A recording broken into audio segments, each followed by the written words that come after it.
Olá para você que está me vendo, eu sou Gambit Cavalcante e hoje a gente vai falar sobre homofobia internalizada. É muito provável que o que eu tenha para falar hoje já seja parecido com coisas que eu venho falando nos últimos vídeos que eu soltei aqui. Eu já falei sobre síndrome do bom menino em homens gays e por que homens gays costumam se apaixonar por homens héteros. Mas eu acredito que o gatilho mesmo tenha sido a minissérie Dahmer, sobre a qual eu conversei com vocês no último vídeo, não só pela abordagem da série em relação à sexualidade do assassino, mas também por causa das coisas sobre as quais eu tenho conversado nos grupos onde eu participo. O que eu acredito que acontece é que esse preconceito que a gente sente contra nós mesmos pode ser o pontapé que dá início a uma porção de comportamentos que a gente nem sequer associa a preconceito. Ou, mais precisamente, a homofobia, porque esses comportamentos eles estão tão enraizados na nossa educação que a gente já entende eles como uma movimentação natural. A gente acredita que a gente já é assim. E acaba que a gente nem percebe que a gente reproduz esses preconceitos contra nós mesmos e contra a nossa comunidade. E aí a gente começa a justificar esses preconceitos como se fosse apenas uma questão de opinião. Mas, no final das contas, não é sobre o que eu acho. É muito mais sobre um padrão social mesmo e as consequências que isso tem para a nossa própria personalidade. Afinal, é de fato muito complicado crescer tendo confiança em si mesmo, tendo fé em si mesmo, acreditando na sua plenitude, quando a gente cresce sendo literalmente bombardeado de referências ruins do que é ser como a gente é. Quando tudo que está relacionado ao masculino é exaltado, não fazer parte desse universo nos torna párias, porque a maioria das pessoas tende a querer nos encaixar nos padrões de comportamento que elas acreditam que seja o comportamento certo para todos os homens. E quando a gente aprende o que é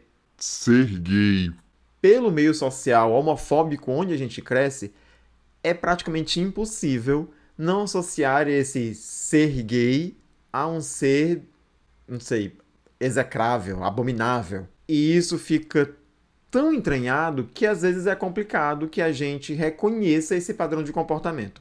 Eu explico. Tem algumas cenas na série Dahmer que mostram o quanto ele tinha raiva dele mesmo ou daquilo que ele estava se entendendo que era. Uma delas é quando a professora pergunta para ele, quando ele está ali no ensino médio, o que ele queria fazer quando terminasse a escola, qual era a faculdade que ele queria ir, qual era a profissão que ele queria ter. E aí ele responde para ela, assim, muito cabisbaixo, né? Ele meio que resmunga que não há muitas opções para pessoas como ele. Aí, aqui, talvez, você possa argumentar que ele podia estar falando de qualquer coisa que não fosse a sua sexualidade. Mas levando em consideração que naquela época ele ainda não era um assassino e que ele já estava entendendo a sexualidade dele porque ele estava se apaixonando por um colega da escola, e além disso, a dificuldade que ele sempre teve em conseguir externalizar isso com o pai dele, que era a única figura afetiva, né, a única figura amiga que ele tinha, com que ele já tinha tentado conversar sobre a própria sexualidade, e o pai dele sempre desviava o assunto porque preferia não saber o que estava acontecendo. Para mim, ficou muito claro que ele já se enxergava como um homem gay e que se enxergar como gay fazia ele pensar em si mesmo como sendo uma pessoa, não sei, errada, impura, indigna de respeito ou mesmo de ser uma pessoa bem-sucedida na vida. Outra coisa que para mim parecia muito óbvia era na escolha das vítimas que ele fazia. Porque se fosse só por uma questão de vulnerabilidade, ele não precisava escolher alguém, não precisava escolher para matar pessoas que fossem da comunidade LGBT. E para além de serem pessoas por quem ele se atraía sexualmente, não sei, não soou para vocês que tinham uma certa noção de punição a respeito da vida daquelas pessoas, como se ele quisesse punir outros homens gays, talvez por exercer a sua própria sexualidade? Porque matar por matar não tinham que ser homens gays. mas eu vou deixar que vocês expliquem pra mim se vocês tiveram ou não essa impressão enquanto assistiam a série. Os comentários estão abertos aqui, então eu queria que vocês me contassem se vocês tiveram essa mesma percepção que eu ou se vocês entenderam de uma maneira diferente, e aí eu vou saber se eu tô viajando ou não. Mas o que mais me surpreendeu foi que muitos dos homens gays que eu conheço, ou seja, dentro da minha bolha, houve pessoas que não perceberam esse comportamento de homofobia internalizada no protagonista da série. E esse foi um dos gatilhos que me levou a querer ter essa conversa com vocês, para falar sobre esses subterfúgios que a gente arranja para não ser associado à comunidade da qual a gente faz parte. Ora, pois, se a gente cresce aprendendo que homossexuais são pessoas sujas, promíscuas, interesseiras, que não querem nada sério com ninguém, que levam uma vida desregrada ou que não cuidam da própria saúde, como é então que a gente vai querer ou sentir orgulho de ser associado a esse tipo de gente? Tendo esse entendimento de que o meio gay é um lugar sem respeito, a reação mais natural é que a gente queira estar fora do meio. É que a gente não queira se interessar por homens gays afeminados, porque essas pessoas são representações muito claras dessa homossexualidade acentuada, feminina, dessa homossexualidade que é declarada. E a gente já aprendeu que o feminino é rechaçado, porque o homem que representa essa masculinidade esperada, utópica, ele sim é que é digno de respeito. Ou seja, tudo bem ser gay, mas não pode dar na vista. E aí é mais ou menos assim que a gente acaba construindo as nossas preferências, mas não. Não tem nada a ver com preconceito, é apenas gosto. Quer ver outras coisas que a homofobia internalizada faz com a gente e que talvez você nem perceba que aconteça?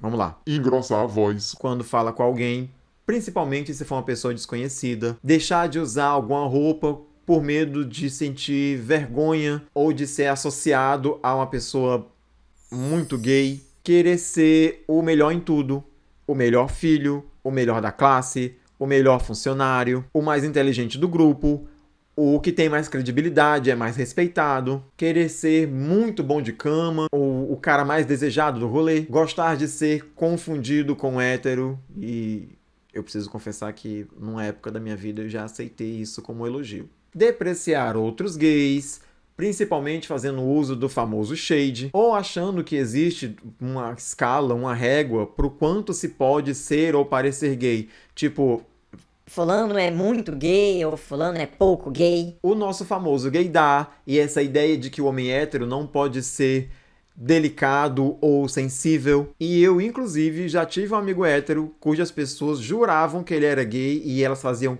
questão de fazer essa cara de surpresa quando a gente desvendava esse mistério e elas descobriam que eu era gay e ele não. Comportamentos autodestrutivos, como abuso de álcool ou de outras drogas que sejam ilícitas e, obviamente, insistir em embarcar em relacionamentos abusivos com homens héteros ou que se digam héteros e que, apesar de serem pessoas que não respeitam você, que claramente não gostam de você, que vivem extorquindo seu dinheiro, você ainda diga aos quatro ventos que preferem homens assim do que homens declaradamente gays ou afeminados. É preciso dizer também, antes de concluir esse vídeo, que eu não vim aqui para culpabilizar a própria comunidade gay por esse comportamento. É preciso entender que a comunidade gay ela é uma micro-sociedade inserida numa macro-sociedade.